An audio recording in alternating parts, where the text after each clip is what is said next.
Income tax आने का notice का दौर हो गया है शुरू। क्या आपके पास भी आया है इनकम टैक्स का notice?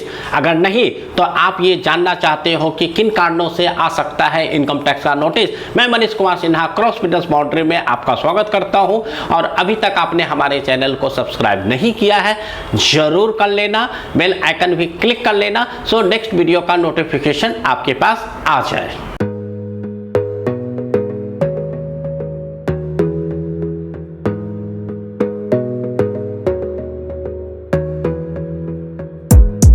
Gotta focus on yourself, on your faith, on your dreams, on your mind, on your health, yeah.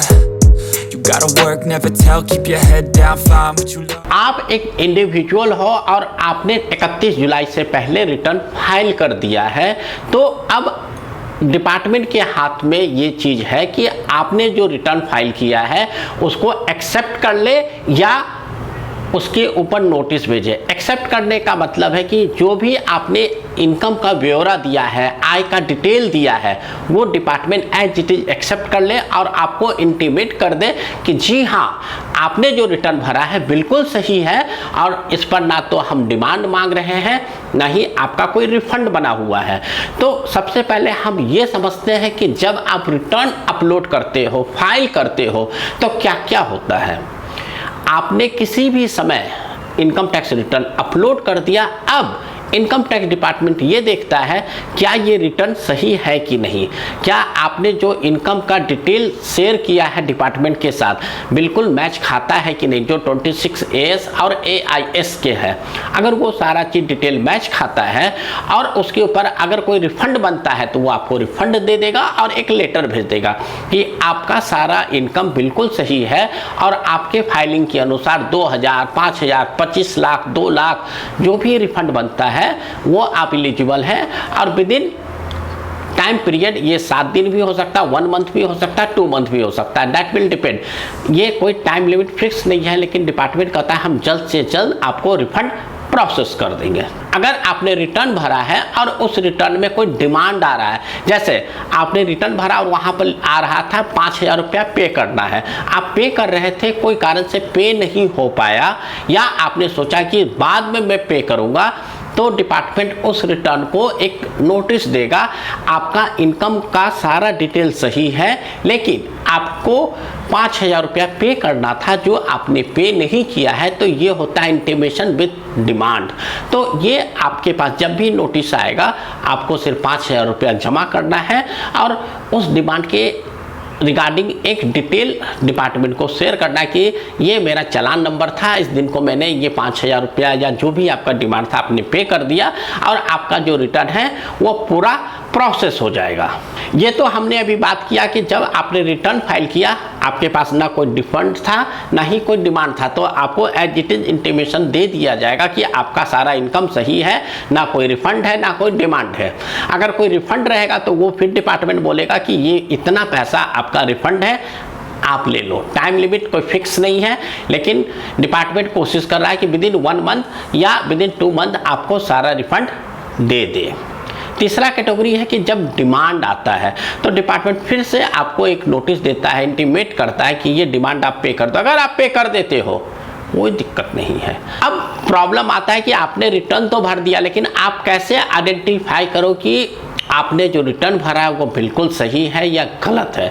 तो आज मैं आपको कुछ टेस्ट बता रहा हूँ, कुछ डॉक्यूमेंट बता रहा हूँ जहाँ से आप अपने रिटर्न को वेरीफाई करो कि आपने जो इनकम फाइल किया है वो सही है कि नहीं। हो सकता है आपने इंटेंशनली कोई इनकम नहीं स्किप किया हो लेकिन क्लर्कियल मिस्टेक के कारण वो हो गया। जैसे आपकी इनकम थी 11 लाख की और जब टाइप कर रहे थे तो वहाँ पर 10 लाख लिखा गया या 10,10,000 लिखा गया या 13 लाख लिखा गया, ऐसा कुछ भी पॉसिबिलिटी है। तो ये जो क्लर्कियल एरर है वो आप रेक्टिफाई कर सकते हो, क्योंकि 31 दिसंबर तक आप अपने रिटर्न को रिवाइज कर सकते हो। तो सबसे पहले आपको क्या याद रखना है कि 31 दिसंबर तक अगर आप कोई रिटर्न फाइल करते हो तो आपको कोई इंटरेस्ट पेनल्टी नहीं लगेगा, बशर्ते आपने 31 जुलाई को रिटर्न फाइल किया हुआ है। अब आपको ये देखना है कि आप कैसे आइडेंटिफाई करो कि आपका रिटर्न सही है या गलत। तो आपको 3-4 डॉक्यूमेंट लेने हैं। पहला, जितने भी आपके इनकम के सोर्स है, चाहे वो सैलरी का सोर्स हो, रेंटल सोर्स हो, इनकम फ्रॉम अदर सोर्स हो, या कोई भी सोर्स का इनकम हो, जैसे आपने कोई प्रॉपर्टी सेल परचेज किया है, तो सारे इनकम का सोर्स अप्रैल 2022 से लेके मार्च 2023 का कैलकुलेट कर ले, एक डायरी में लिख ले, एक्सेल में लिख ले। फिर 26S को डाउनलोड कर ले, AIS को डाउनलोड कर ले, और आपका जो बैंक स्टेटमेंट है उसको कर ले। ये 4 डॉक्यूमेंट को लेके आप रिकॉन्साइल करो कि जितना पैसा आपके पास आया है। जैसे आपके अकाउंट में पैसा आया 25 लाख और आपने रिटर्न में शो किया है मात्र 12 लाख, तो डिपार्टमेंट कभी भी आपसे यह सवाल पूछ सकता है कि भाई साहब, आपके अकाउंट में तो 25 आया, 12 क्यों दिखाया? तो ये बाकी का जो डिफरेंस है क्या है? क्या ये आपने पेरेंट्स से गिफ्ट लिया है, या आपने कभी लोन दिया था वो वापस किया है, या आपका रियल में इनकम है, आपने इनकम को एस्केप किया है? तो आपको सबसे पहले इन 4 डॉक्यूमेंट पर देखना है। अगर इन चारों डॉक्यूमेंट में कोई वेरिएशन नहीं है तो ये मान लो कि आपका रिटर्न बिल्कुल सही है। अगर किसी कारण से आपके इस डॉक्यूमेंट में वेरिएशन आ जाता, जैसे आपकी इनकम थी एज पर फॉर्म 16 26S और AIS के अनुसार 13,15,000 की, और आपने जब रिटर्न फाइल कर रहे थे गलती से लिखा गया 12,15,000, मतलब 1 लाख कम हो गया या 2 लाख कम हो गया, तो इस केस में आप अपने रिटर्न को रिवाइज करो।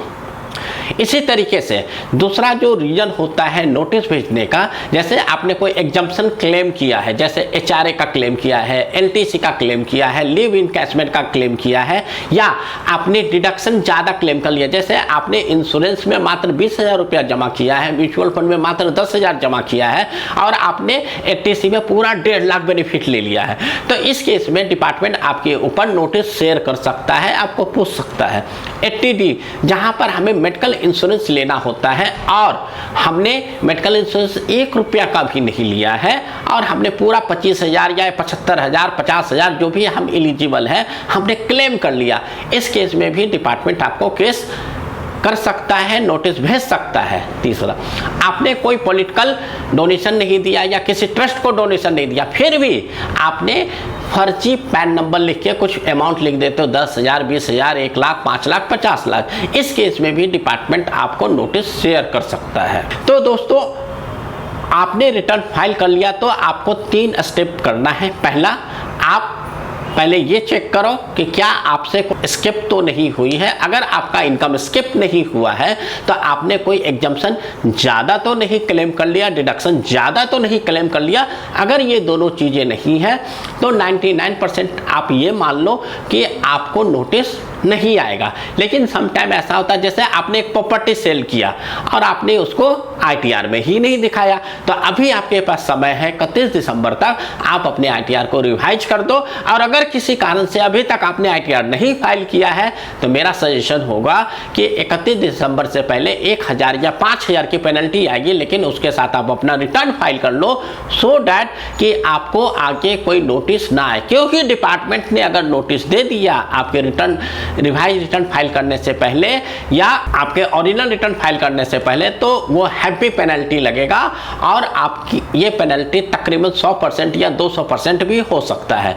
तो दोस्तों, आपको ये देखना है कि आपने जो इनकम फाइल किया है वो आपके 26CS, AIS और बैंक स्टेटमेंट से मैच करता है कि नहीं। इसी तरीके से आपने शेयर में खरीद बिक्री किया, म्यूचुअल फंड था, आपने बेच दिया, पैसा भी कमा लिया, चाहे वो शॉर्ट टर्म हो या लॉन्ग टर्म हो, आपने ITR में डिस्क्लोज नहीं किया, ये आपको डिस्क्लोज करना है।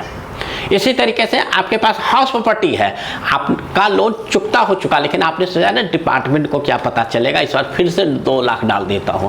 अगर इस तरीके से आप कोई गलती करते हो तो इनकम टैक्स का नोटिस आने का संभावना 100% हो जाता है। और अगर डिपार्टमेंट इस चीज़ को आइडेंटिफाई कर लेता है कि आपने इंटेंशनली ये काम किया है, तो इस केस में वो 100 या 200% का पेनल्टी लगाएगा, इंटरेस्ट लगाएगा। इसका ये मतलब हुआ कि अगर आप डिडक्शन ले रहे हो 50,000 का, तो हो सकता है वो पेनल्टी 2 लाख तक भी लग जाए। सो दोस्तों, मेरा सिर्फ आपसे ये गुजारिश है कि आप अपने फाइल रिटर्न को एक बार ऑडिट जरूर कर लो, और ऑडिट करने के बाद अगर कोई डिस्क्रिपेंसी निकल के आती है आप रिवाइज रिटर्न फाइल करो। अगर कुछ नहीं निकल के आता है, बहुत अच्छी बात है कि आपने इंफॉर्मेशन बिल्कुल सही भरा है, और इंजॉय करो। सो दोस्तों, रिटर्न फाइल करने के बाद आप अपने पोर्टल पर जाके जहां पर आपका रिटर्न शो करता है वहीं पर एक कॉलम आता है, वहीं पर एक बटन आता है, वहीं पर एक डिटेल आता है कि योर रिटर्न इज प्रोसेस। तो ये आप चेक करते रहो, हर वीक आप चेक कर लो कि आपका रिटर्न प्रोसेस हुआ कि नहीं हुआ। अगर दोस्तों आपके पास अगर कोई सवाल है इनकम टैक्स से रिगार्डिंग, आप हमसे कमेंट बॉक्स में पूछ सकते हो और मेरे चैनल को सब्सक्राइब कर लेना, बेल आइकन क्लिक कर लेना सो नेक्स्ट वीडियो का नोटिफिकेशन आपके पास आ जाए। Thank you. Audio Jungle।